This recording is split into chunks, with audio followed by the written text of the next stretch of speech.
John McAfee, l'homme qui a conçu l'un des meilleurs logiciels antivirus au monde, a vu sa vie se terminer de la plus tragique des manières. La justice parle de suicide, mais l'informaticien avait prévenu que la CIA tenterait de l'assassiner. Bonjour les tortues et bienvenue dans cette nouvelle vidéo de Top Tortue. Comme toujours, n'oubliez pas de mettre un pouce vers le haut, de commenter et de partager cette vidéo. Ça aide la chaîne à se faire connaître. N'oubliez pas également de vous abonner et de cliquer sur la cloche pour être prévenu lorsque je sors une nouvelle vidéo. Le génie de l'informatique. C'est difficile de comprendre pourquoi McAfee a mal tourné sans savoir comment il a vécu son enfance, ce qui a ensuite eu de l'impact sur tout le reste de sa vie. Cet informaticien de génie est né en Angleterre le 18 septembre 1945. L'Américain a vécu avec un père alcoolique qui le battait tout le temps et ramenait de très jeunes filles à la maison. Finalement, lorsqu'il a 15 ans, son père se suicide avec une arme à feu. L'événement va profondément marquer John. Il parvient malgré tout à enfouir tous ses traumatismes et à travailler dur à l'école. L'enfant prodige obtient un baccalauréat universitaire en mathématiques au Roanoke College. John McAfee est également titulaire d'un doctorat honorifique. Dès l'année 1968, il est engagé par la NASA où il travaillera à son institut d'études spatiales. Plus tard dans sa carrière, il ne travaillera que pour les meilleures entreprises informatiques du marché. Univac, Xerox, Lockheed, Computer Science Corporation, etc. En 1987, il crée sa propre entreprise, McAfee Associates. 2 ans plus tard, il démissionne de chez Lockheed pour se consacrer entièrement à sa propre société. Comme la majorité des grandes entreprises, la McAfee Associates est domiciliée dans l'état du Delaware, considéré comme un paradis fiscal. Son logiciel McAfee Antivirus sera l'un des meilleurs pendant très longtemps, avant que les nombreux problèmes de l'entreprise ne plombent sa qualité. Sa passion pour les logiciels antivirus est née d'un virus appelé Brain. Il a obtenu une copie de ce virus lorsqu'il travaillait encore chez Lockheed et a travaillé d'arrache-pied pour trouver un moyen de le neutraliser. Mais une aventure qui avait si bien commencé a viré au drame. Petit à petit, les démons du passé de l'enfance prodige de Salem en Virginie vont refaire surface. Une vie de débauche. John McAfee a en réalité commencé une vie de débauche dès la moitié des années 1990. À ce moment, ses antivirus sont bien connus et lui rapportent énormément d'argent. La McAfee Associates, qui est rentrée en bourse depuis 1990, a levé 80 millions de dollars. En 1992, John vend toutes ses parts dans l'entreprise qu'il a lui-même créée et utilise ses millions de dollars pour investir dans l'immobilier de luxe. Il se marie ensuite pour la 2e fois avec une certaine Judy et les deux s'installent dans la Silicon Valley où John a ouvert un studio de yoga. Entre-temps, il continue de prendre de la drogue, consommer beaucoup d'alcool et entretenir des relations sexuelles avec des prostituées. La crise des subprimes viendra à nouveau secouer le sulfureux entrepreneur.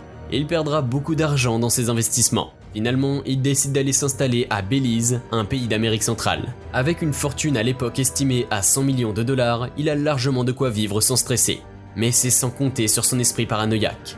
Il achète une propriété à l'île d'Ambergris Caye, au large du pays, dans la mer des Caraïbes. C'est le genre de maison que la plupart des hommes rêvent de posséder. Et plutôt que de réaliser la chance qu'il a d'avoir les moyens de vivre tranquille, John va tout mettre en œuvre pour se faire remarquer négativement. Dans son paradis bélisien, il entretient régulièrement des relations sexuelles avec une jeune fille de 16 ans, en compagnie de plusieurs prostituées. Il prend régulièrement de la drogue et encourage toutes ses partenaires qui sont des mineurs à faire pareil. John a également en sa possession plusieurs armes à feu et du matériel qui laisse penser qu'il veut créer un laboratoire de fabrication de drogue. Pendant qu'il est au Belize, l'entreprise d'antivirus qu'il a créée aux États-Unis est vendue à Intel. L'affaire a été conclue en 2010 pour une somme de 7,7 milliards de dollars. Une somme bien supérieure à celle qu'il a reçue lorsqu'il a vendu ses parts. L'homme est aigri et a bien l'intention de nuire aux affaires d'Intel. En juin 2013, il diffuse une vidéo où on le voit dénigrer ouvertement l'antivirus qu'il a contribué à créer. Il conseille aux utilisateurs de l'antivirus McAfee de le désinstaller. D'ailleurs, il leur montre comment faire dans la même vidéo. On le voit en compagnie de plusieurs jeunes prostituées et d'une grande quantité de drogue et d'armes à feu. Il finira par agacer le président d'Intel qui va décider de renommer l'antivirus McAfee en Intel Security. John, toujours dans sa posture de provocateur, déclare que c'est une bonne chose que son nom ne soit plus associé à un logiciel aussi médiocre. Mais les ennuis ne vont pas tarder à cogner à la porte de la belle demeure de John McAfee. Des provocations et des poursuites.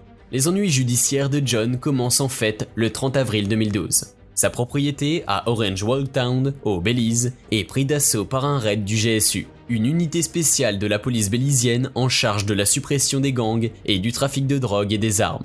Mais la police ne parvient pas à produire assez d'éléments à charge pour l'inculper. Il sera alors relâché des heures plus tard.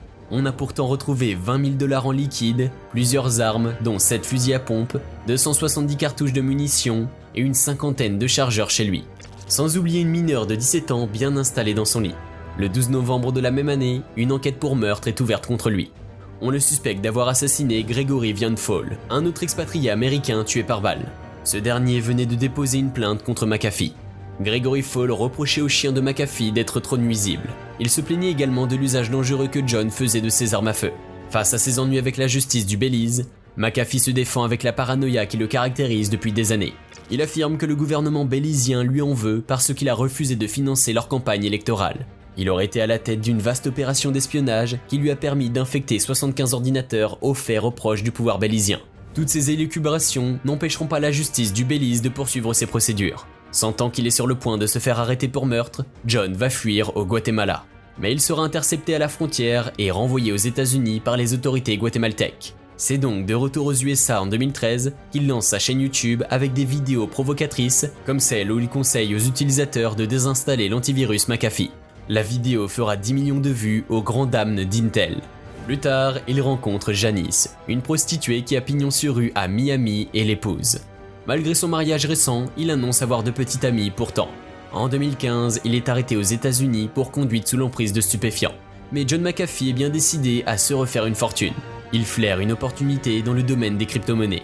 Entre 2014 et 2018, il se lance dans les cryptos et commence à gagner de grosses sommes d'argent. Il participe à des conférences rémunérées, il offre des services de consultation et gagne beaucoup d'argent sur un documentaire retraçant sa vie. Il ne paiera pas d'impôts sur tout cet argent. Mais pire, il s'en vantera fièrement en provoquant l'administration fiscale américaine. En plus, la SEC, gendarme de la bourse aux États-Unis, lui reproche d'avoir touché 23 millions de dollars en utilisant des méthodes douteuses. La justice américaine met la pression sur McAfee et l'homme va faire ce qu'il sait faire de mieux, c'est-à-dire fuir. En 2018, il prend le large à bord d'un yacht, non sans proférer des menaces à l'encontre du gouvernement américain. Sa mort mystérieuse. C'est donc un McAfee pourchassé par les USA, plus précisément par la CIA comme il le disait, qui agite le monde en février 2020 en pleine crise de Covid-19. Il promeut des thèses anti-vaccins et prétend que la pandémie est un complot de ce qu'il appelle l'État profond. Il sera finalement arrêté à Barcelone en octobre 2020. À l'époque, il dit à tout le monde que s'il se suicide, il faudra accuser la CIA. Il explique que l'agence d'espionnage américaine va l'assassiner en tentant de faire passer sa mort pour un suicide, comme celui d'Epstein, le financier accusé de viol sur mineurs. Il menace, fait du chantage et promet l'apocalypse à la CIA si quelque chose lui arrive. Il serait en possession de 31 000 gigaoctets de données prouvant de nombreux cas de corruption du gouvernement américain. Mais ces menaces n'auront absolument aucun effet. Le 23 juin 2021, le tribunal espagnol ordonne l'extradition de John McAfee aux États-Unis. Quelques heures plus tard, l'informaticien de génie, âgé de 75 ans, va être retrouvé mort dans sa cellule. Les premières constatations font état d'un suicide. L'autopsie confirmera cette thèse. L'homme s'en est allé de la pire des manières possibles. Évidemment, les 31 000 gigas de documents promis n'ont jamais fait surface. Aucune preuve évidente de l'intervention de la CIA dans sa mort n'a été trouvée. Mais ça n'a pas empêché la naissance de toutes sortes de théories du complot. Et voilà les tortues, c'est tout pour aujourd'hui. J'espère que la vidéo vous a plu. N'hésitez pas à me mettre en commentaire des sujets de vidéos qui vous plairaient. Abonnez-vous, laissez un like, partagez la vidéo et à très bientôt.